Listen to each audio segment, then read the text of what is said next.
All right, so it might seem like we're ready to do our intersect, where we take all of these binaries, which we think are good, and just multiply them together to get our final constraints analysis.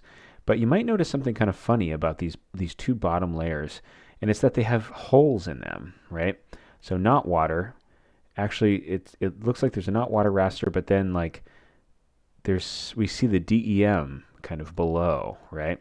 And same with this buildable topography. We're seeing the DEM below through the Lake Champlain.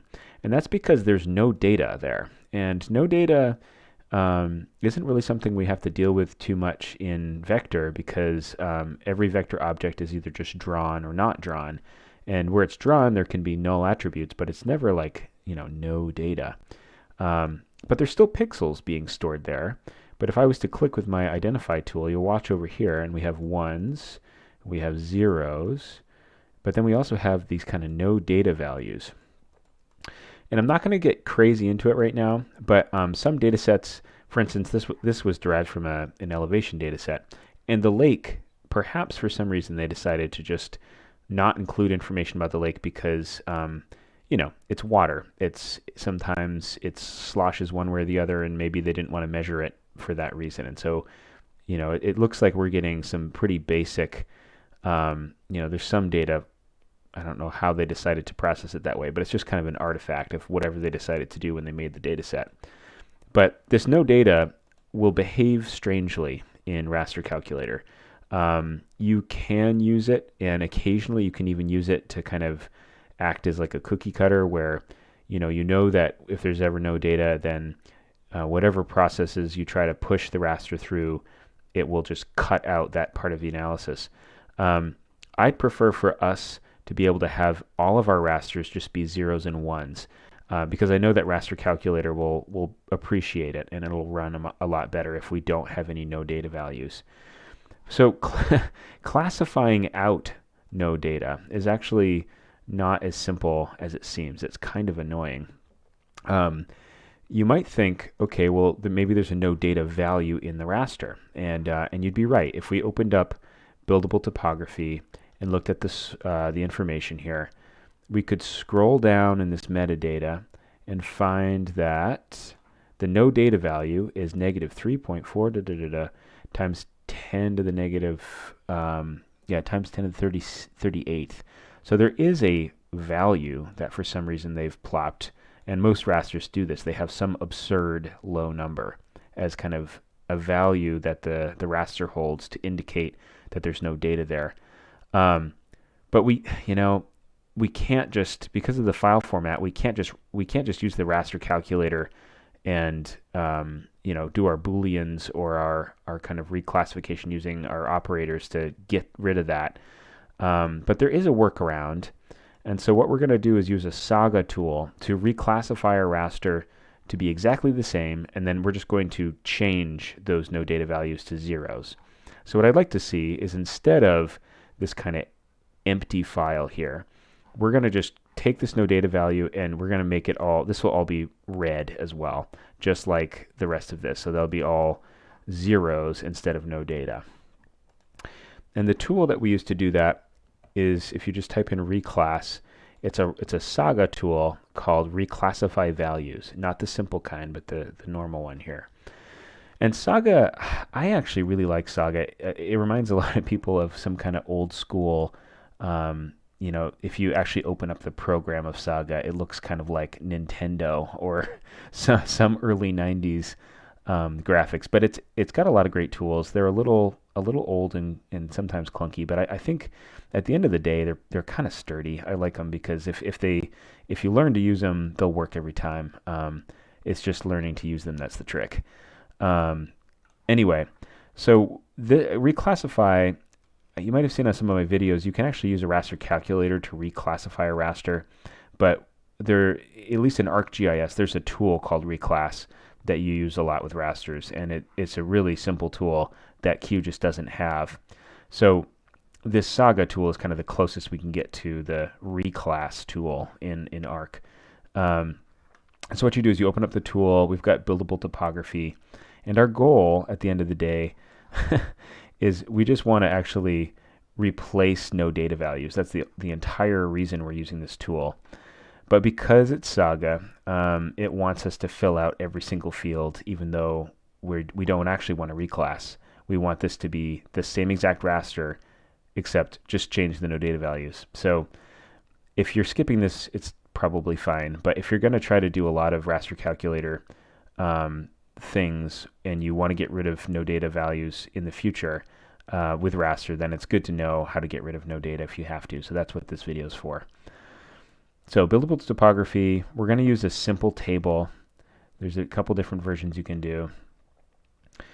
And because we're using the simple table, I think we technically shouldn't even have to fill in these ones here, but I'm just going to put a 0 for all of them because it doesn't really matter what we put here. But so reclass, we're going to assign values based on old values. And so what we're going to do is say, all right, oopsie, that's a 0. Our fixed table, so this is our lookup table. This is what are the raster values currently and what do you want them to become. And we want everything to just be the same. So we ideally have 0 and 1. That's all we have. So the minimum will just go a little bit below 1. The maximum is, we'll say 0. And so we want that range to stay as 0. And then we want this 0 to 1, which is including 1. And we want that to stay as 1. So we have to kind of walk through this process even though we're not using it. But if you wanted to ever reclassify a raster, this is a good tool to use. So anyway, we've got these minimum and maximum ranges, and we're telling them what values they're going to be. Ultimately, we want the 0 to stay a 0 and the 1 to stay a 1. But I'm using an inclusive boundary on this side and an exclusive boundary on this side. So just remember that for a second. So I do that, and the operator for the table is inclusive boundary for the max, exclusive boundary for the min. And the entire point of this tool is that we want to replace the no data values with 0, and we don't care about other values, and that's it. That's all we want to do. Reclassified grid, save to file, and we're going to call this constraints or constraint topography, and it's saving it as an stat because that's the standard for Saga. And I'm going to hit run, and it looked like it worked without incident. Thank goodness. So just remember that when you're going into this, I think you should always reclass using a table because it's the easiest to remember. That table is how you define the ranges of values and what they're going to turn into. And then you can tell the algorithm how that table should be read by inclusive and exclusive boundaries. And then you can replace the no data value. And so now what we have, if we close this, is we should be able to paste our style here. Good. So we went from this to this. And all that did was just it turned those no data values straight into 0. So what I would do is now it's your turn to try it out. I'm not going to show you how to do it for the next one, but you should be able to do the same thing because this not water has the same problem. No data, 0, and 1. And so go ahead and do a reclass where you pretty much keep the exact same classifications, but then just say turn no data to 0. Because that's the whole purpose of this exercise, and I'll see you on the other side. Okay, if you did everything right, then you should have a constraint water now, that if you were to bring that in, it's a binary that includes the no data. So just paste the style again here. So now that no data, which was kind of just this empty thing here, has turned into a bunch of zeros. So technically, we are ready to go. I could just plug all of these now into, let me just clean it up here. I could plug all of these into my raster calculator and hit multiply and let it go. And I'm going to do that, but I want to show you one more thing before we go down that rabbit hole. So let's get the wetland constraint in here too, which would be this one, I believe. Great. So we've got the wetlands, the water, yep, the county, and the topography. So I think that's all we need. I'm going to get rid of these because we're done with them. And what I want to show you is that something about what's called data depth, or it has to do with the size of each raster that we're playing with. So if you've missed some of those videos or you've never taken any computer science before, it might be worth watching. But really what's being shown here are just two values, right? So just a 0 and a 1, and that's kind of the most basic type of information we have in data science or computer science is a 0 and a 1, a true and a false. But with this raster, it's, I think it's what we say about 6,000 pixels by 8,000 pixels. And for each of those pixels, all we're doing is we're storing a 0 and a 1, but we have the ability to store many, many, many more types of values in this raster. So even though this raster is extremely simple, it's taking up a lot of space. It's kind of like if this was a giant egg carton, how deep are the pockets for the eggs, right? Right now, we have a raster that has really deep pockets. It can store hundreds of thousands of types of eggs in here, when really it's a binary raster. We only really care if it's storing is there an egg or is there not an egg?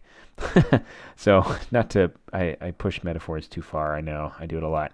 But what I want to show you, at least in the File Explorer, is if you open up your sandbox and you kind of want to look at some of this stuff, we have about 200 megabytes for each of these binary files, right? Which is kind of, it's too much. We don't really need that. Because we have computers that have, I'm hoping you each have a couple hundred or at least 50 or 100 gigabytes for each lab. You can delete old labs and that kind of thing. But if you're going to do a really, really big analysis, it might be helpful to store these as smaller files and then delete all of the intermediary data. So with a lot of analyses, what we do is we have our starts data, what the data we start with, and then we have kind of like key data points, and then we have our we don't really have all this intermediary data all the time because it takes up so much space.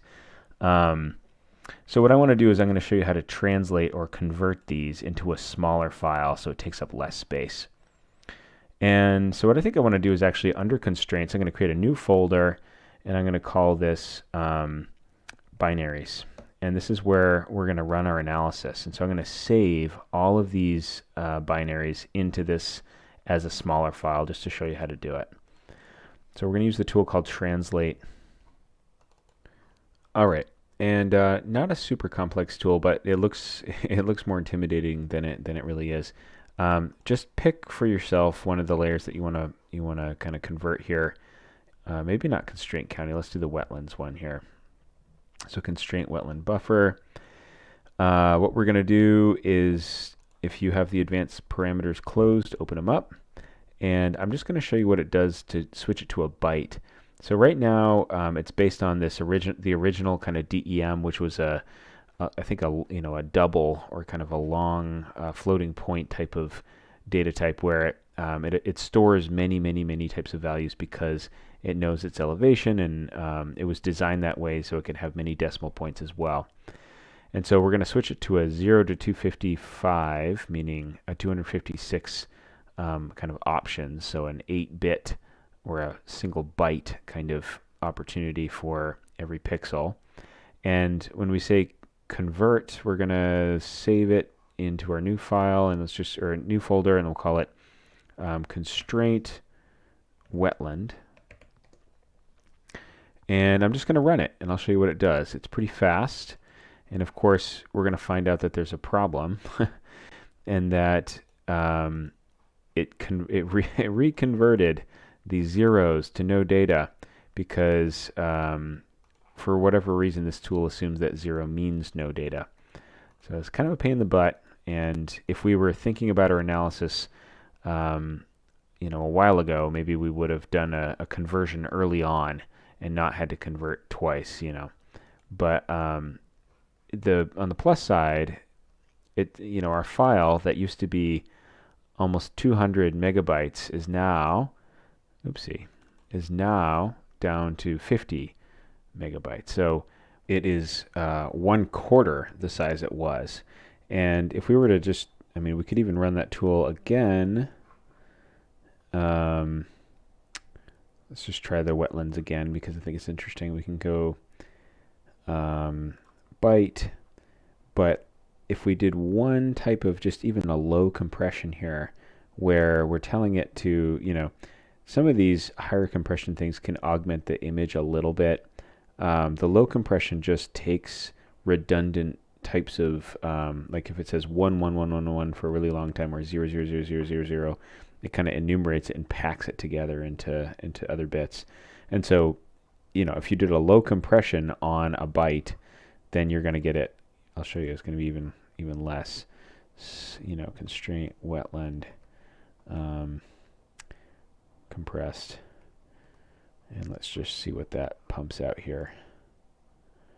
And it's the same problem, but it's okay because we know how to convert this now. We could change this back into zeros and ones. But what we have, see, it's pretty crazy when you think about it, right?